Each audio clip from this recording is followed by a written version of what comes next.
আসতে পারে, পরিস্থিতি অনুযায়ী আমি নিজেকে চটচট করে চেঞ্জ করব না, আমি আমার স্থিতি অবস্থায় থাকবো, পরিস্থিতি আমার কন্ট্রোল থাকবে। কি হবে? যে খরচ বেশি হবে, সেভিংস কমে যাবে, নিজেকে স্টিল রাখ, বেশি নিউজের মধ্যে ইনভলভ হয়ে নিজের সময়কে নষ্ট না করে সঠিকভাবে নিজেদের জীবনটাকে রচনা করতে হবে, আমার রাস্তা তৈরি করতে হবে। আমরা এর আগে গল্প, আমাদের প্রত্যেকটা মানুষ আমরা কিন্তু যেটা আমরা করি না সেটা হচ্ছে ইনকামের জন্য বা কত টাকা বানানো উচিত এর জন্য কিন্তু আমরা প্রথম থেকে গোল সেট আপ করি না।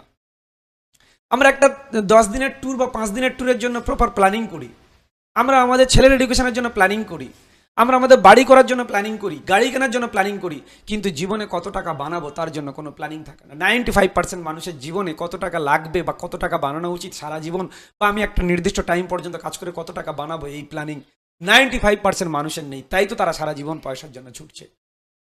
আপনি যখন আপনার বাড়িটা করার জন্য 10 বছরের একটা প্রোগ্রাম নিলেন, 10 বছর পরে বিভিন্ন জায়গায় কাজ করে একটা ছাদ ফেলা বাড়ি করে নিলেন, বাড়ি নিয়ে আপনি নিশ্চিন্ত হয়ে যান। ঠিক তদ্রুপ আপনার কত টাকা বানানো উচিত তার উপরে আপনি যদি মাইন্ডসেট তৈরি করে নেন, আর সেটার জন্য আপনি যদি একদম ডেডিকেটেড থাকেন যে ওই পরিমাণ অর্থ যতদিন না তৈরি হবে ততদিন আমি বাইরে কাজ করব, বা আমার কাজের যে পরিমাণ অর্থ উপার্জন করব প্রথমেই তার জন্য আমি ওই জায়গায় রেখে দেব। তাহলে যদি এই রকম একটা প্ল্যান প্রথম থেকে আমাদের কাছে ক্লিয়ার, যে কত টাকা বানাবো, কত করে আমি দিতে পারবো, তাহলে কত সময় লাগবে, এটা যদি আমাদের কাছে ক্লিয়ার তৈরি হয়ে যায়, তাহলে কিন্তু আর্থিক সচ্ছলতা আসতে আপনার কাছে বাধ্য। আর্থিক সচ্ছলতা অটোমেটিক্যালি আসে না, কোনো শর্টকাট রাস্তায় মানুষের আর্থিক উন্নতি ঘটে না, এর জন্য প্রপার প্ল্যানিং চাই। কথায় বলা আছে যে মানুষের অ্যাকচুয়ালি সুখ কোথায় আছে? সুখ আছে ধর্মের মধ্যে। ধর্ম কোথায় আছে? ধর্ম আছে অর্থের মধ্যে। অর্থ কোথায় আছে? অর্থ আছে রাজ্যের মধ্যে। আর রাজ্য কিভাবে তৈরি হয়? ভালো রাজ্য যখন ইন্দ্রিয়জম।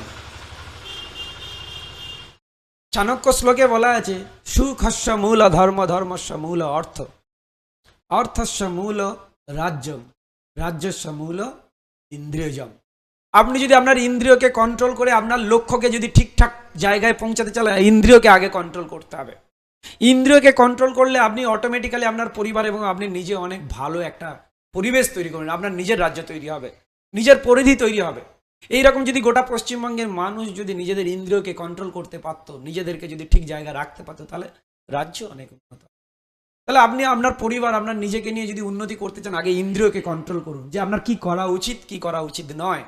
যখন আপনি এটা করতে পারবেন, আপনার রাজ্য, আপনার পরিবার, আপনার পরিবেশ অবশ্যই এত সুন্দর হবে যে অটোমেটিক্যালি আপনার কাছে পয়সা আসতে শুরু। যখনই আপনার কাছে পয়সা থাকবে তখনই দেখবেন আপনি কিন্তু ধর্মের পথে যাবেন। তাহলে চুরি করবেন কেন? যখন আপনার কাছে পয়সা থাকবে আপনি তাহলে আরেকজনকে মারবেন কেন পয়সার জন্য? তাহলে পয়সা কিন্তু মানুষকে ধার্মিক বানায়, আর প্রকৃত ধর্ম কিন্তু আপনাকে সুখ দেবে। তাহলে ধর্ম করলে পয়সা আসবে না। যারা ধর্মের পথে আছে তারাও তো রাত্রেবেলা চুরি করতে, সকালবেলা ধূপ দিচ্ছে, দিনের বেলা চুরি করছে, সকালবেলা ধূপ দিচ্ছে, দিনের বেলা কারোর ক্ষতি করার প্ল্যান করছে। তাহলে আপনি আগে সঠিকভাবে আপনার নিজের ইন্দ্রিয়কে কন্ট্রোল করে আপনার পরিবার, আপনার নিজের রাজ্যটাকে, আপনার নিজের শরীর নামক রাজ্যকে শুদ্ধ করুন, ভালো করুন। অটোমেটিক্যালি আপনার কাছে পয়সা আসবে। এই পয়সা থেকে ধর্মের পথে চলুন, যে আপনি কেন নিজেকে ভুল পথে নিয়ে যাচ্ছেন, সেই ধর্ম থেকে আপনি সুখ অনুভব করবেন। তাহলে আপনি আগে নিজের লক্ষ্যকে ঠিক করুন যে কি করবেন, সেই হিসাবে আপনার ইন্দ্রিয়কে কন্ট্রোল করুন। তাহলে আপনার শখ আহ্লাদ লাইফস্টাইল কমিয়ে আপনি ভবিষ্যতের জন্য অর্থ সঞ্চয় করুন। আর ভবিষ্যতের অর্থ একমাত্র আপনাকে সুখ দিতে পারে, ভবিষ্যতের সঠিক পরিকল্পনা আপনাকে সুখ দিতে পারে। আপনার হাতে অর্থ থাকলে আপনার পরিবারও আপনার সঙ্গে থাকবে, আপনার হাতে অর্থ না থাকলে আপনার পরিবার আপনার সাথে থাকবে।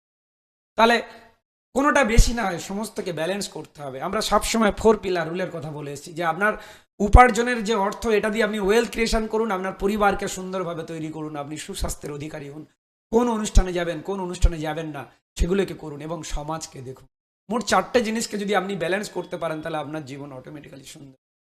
তাহলে শুধু অর্থ নয়, অর্থ, পরিবার, স্বাস্থ্য এবং সমাজ, এই 4টে নিয়ে তৈরি হয় মানব সভ্যতার একটা উজ্জ্বল এবং সুন্দর ভবিষ্যৎ। তাহলে আমরা আমাদের ইন্দ্রিয়কে কন্ট্রোল করে যদি আমাদের শরীর নামক রাজ্য, পরিবার নামক রাজ্য, নিজের পরিবেশটাকে ভালো করতে পারি, অটোমেটিক্যালি আমরা সবাই অর্থবান হব। আর আমরা যদি সবাই অর্থবান হই, তাহলে একে অপরের প্রতি হিংসা করবো না, আমরা ধর্মের পথে থাকবো। ধর্ম মানে সত্য, মিথ্যাকে অবলম্বন করব না। ধর্ম মানে কি? একে অপরকে ক্ষতি করব না, সঠিকভাবে সৎ পথে সঠিক রাস্তায় 2+2 4ই বলবো, আমরা 5 বলবো না একটি বেনিফিটের জন্য। মিথ্যার পথ অবলম্বন করবো না, অটোমেটিক্যালি আমরা সুখের ঠিকানা পাবো। চলুন সবাই ভালো থাকবেন।